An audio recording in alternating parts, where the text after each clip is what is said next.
Angkatan bersenjata Rusia sampai saat ini masih terus intens menjalankan misinya di medan perang, dibuktikan pada sebuah rekaman yang ramai beredar di media sosial Telegram pada Selasa 17 Desember 2024. Angkatan bersenjata Rusia mengoperasikan drone FPV BT-40 pada transportasi Ukraina di daerah Belogorovka arah Seversky.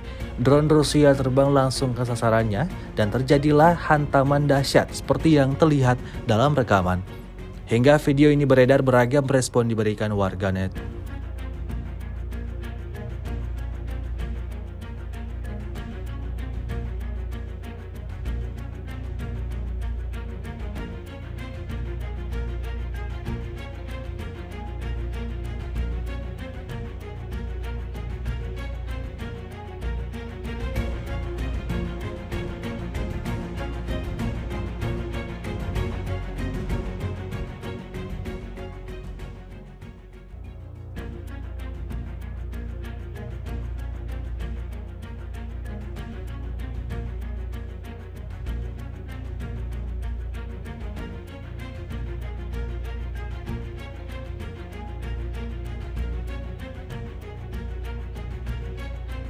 Download Tribun X sekarang, menghadirkan lokal menjadi Indonesia.